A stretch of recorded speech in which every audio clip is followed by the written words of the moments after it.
السلام علیکم ناظرین، امید ہے آپ حضرات خیر و عافیت سے ہوں گے۔ ایک بار پھر آپ تمامی حضرات کا استقبال ہے نور اخلاق یوٹیوب چینل پر۔ لاکھوں کروڑوں درود و سلام ہو سرکار مدینہ صلی اللہ علیہ وسلم کے دربار گوہر باد میں۔ محترم ناظرین، آج کا یہ ویڈیو شب برات کے متعلق ہے۔ حضور صلی اللہ علیہ وسلم کا ارشاد ہے کہ حضرت علی رضی اللہ تعالیٰ عنہ روایت فرماتے ہیں کہ نبی کریم صلی اللہ علیہ وسلم نے ارشاد فرمایا، جب شعبان کی 15ویں رات ہو تو اس رات کو قیام کرو اور دن کو روزہ رکھو، کیونکہ اس رات میں اللہ تبارک و تعالیٰ کی تجلی آفتاب کے غروب ہونے کے وقت سے ہی آسمان دنیا پر ظاہر ہوتی ہے، اور اللہ تبارک و تعالیٰ فرماتا ہے کہ کیا کوئی بخشش مانگنے والا ہے کہ اسے بخش دوں؟ کیا کوئی رزق مانگنے والا ہے کہ میں اسے رزق عطا کروں؟ کیا کوئی مصیبت زدہ ہے کہ اسے چھوڑ دوں؟ کیا کوئی فلاں حاجت والا ہے کہ میں اس کی تمام حاجتیں پوری کر دوں؟ یہاں تک کہ صبح ہو جاتی ہے۔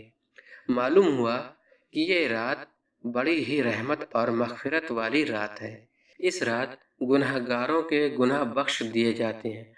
اللہ تبارک و تعالیٰ آسمان دنیا سے فرماتا ہے کہ ہم تو مائل بکرم ہیں، کوئی سائل ہی نہیں۔ ہم تو مائل بکرم ہیں، کوئی سائل ہی نہیں، راہ دکھائیں کسے، رہ رو منزل ہی نہیں۔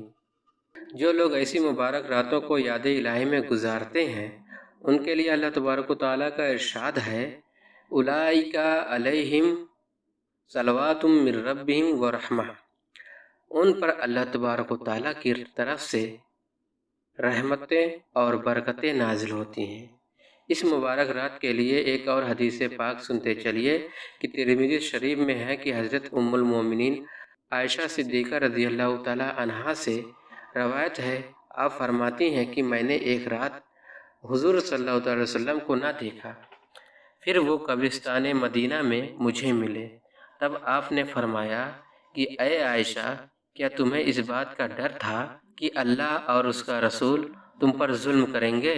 میں نے عرض کیا، یا رسول اللہ، میں نے خیال کیا تھا کہ شاید آپ ازواج مطہرات میں سے کسی کے پاس تشریف لے گئے ہوں گے۔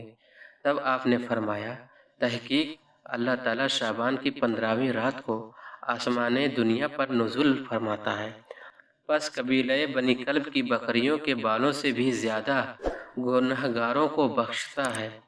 اس حدیث پاک سے ثابت ہوا کہ اس رات کو قبروں پر جانا حضور صلی اللہ علیہ وسلم کی سنت ہے۔ بہقی میں ام المومنین حضرت عائشہ صدیقہ رضی اللہ تعالی عنہا سے مروی ہے کہ حضور صلی اللہ علیہ وسلم نے فرمایا کہ اے عائشہ، تمہیں معلوم ہے اس رات میں کیا ہوتا ہے؟ جو بچہ اس سال میں پیدا ہوتا ہے وہ اس رات میں لکھ دیا جاتا ہے، اور اس سال میں جو آدمی ہلاک ہوتا ہے یا مرنے والا ہوتا ہے اس کا نام بھی لکھ دیا جاتا ہے، اور اس رات میں ان کے اعمال اٹھائے جاتے ہیں اور اسی رات ان کے رزق اترتے ہیں۔ تو محترم ناظرین، آپ اندازہ فرمائیے کہ ایسی رات جس میں مرنے اور پیدا ہونے والوں کی فہرست اور عمل اٹھائے جاتے ہوں اور رزق اترتا ہو، اس رات کی اہمیت سے کون انکار کر سکتا ہے؟ ہمارے لیے ضروری ہے کہ ہم اس رات زیادہ سے زیادہ عبادتیں کریں، تاکہ اس حالت میں جب عمل اٹھائے جا رہے ہوں ہم یاد الہی میں مشغول ہوں۔ پھر اسی رات اللہ تبارک و تعالیٰ لاکھوں انسانوں کے گناہ معاف کر دیتا ہے۔ اسی لیے اس رات کا نام شب برات ہے۔ شب مانے رات، برات مانے چھٹکارا، یعنی گناہوں سے چھٹکارا پانے والی رات، کیونکہ اس رات اللہ تبارک و تعالیٰ گناہ گاروں کو گناہوں سے بری فرما دیتا ہے۔ اس رات کو تو انسان کو چاہیے کہ عبادت الہی کے ذریعے آگ سے نجات حاصل کرے، مگر آج کل مسلمانوں نے اس کے برعکس معاملہ اور طریقہ اختیار کر رکھا ہے۔ آگ سے بچنے کے بجائے گھر گھر آگ جلائی جاتی ہے اور آتش بازیاں ہوتی ہے۔ خدا جانے مسلمان اس رات کو کیسے کیسے رواج کہاں سے پا گئے ہیں جو سراسر اسلام کے خلاف ہے۔ آتش بازی سے اللہ تبارک و تعالیٰ کی ناراضگی کے علاوہ جو ظاہری نقصانات ہوتے ہیں اس کا اندازہ اخبار اور نیوز چینلوں کے ذریعے بآسانی لگایا جا سکتا ہے۔ مسلمانوں کو چاہیے کہ اجتماعی طور پر اس غلط اور خلاف شرع نقصان دہ رسموں کو ختم کرنے کی کوشش کریں۔ ہر برائی کوشش اور محنت سے ختم ہو سکتی ہے۔ مومن وہ ہے جو ہمہ وقت اسلام کا مبلغ رہے۔ قرآن کریم کا ارشاد ہے، تم بہترین امت ہو، لوگوں کو نیکی کا حکم دیتے ہو اور برائی سے روکتے ہو۔ اس آیت کریمہ سے پتہ چلا کہ مسلمانوں کو چاہیے کہ وہ اپنے اس عمل کو کبھی نہ ترک کریں اور ہمیشہ تبلیغ دین کا فریضہ انجام دیتے رہیں۔ آج ہم نے اس مقدس فریضے سے منہ موڑ لیا ہے، تبلیغی کاموں میں حصہ لینا بالکل ترک کر دیا ہے۔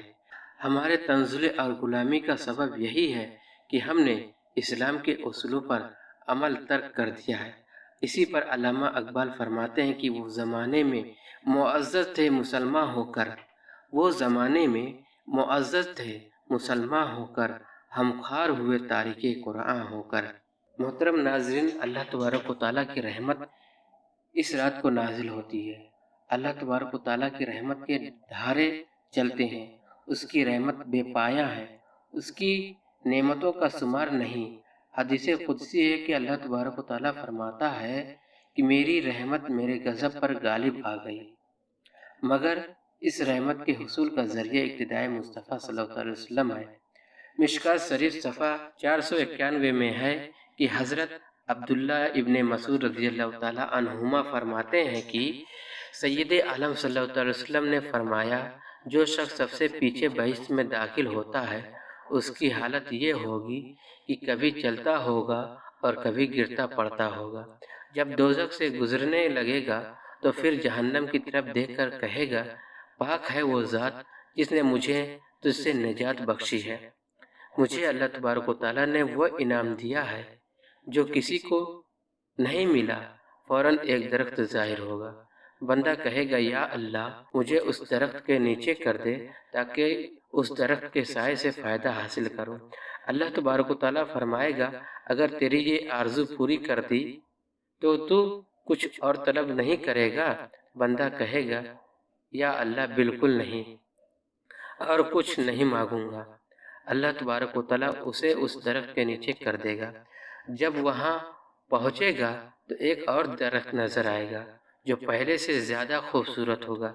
بندہ عرض کرے گا، یا اللہ مجھے اس درخت کے سائے میں پہنچا دے۔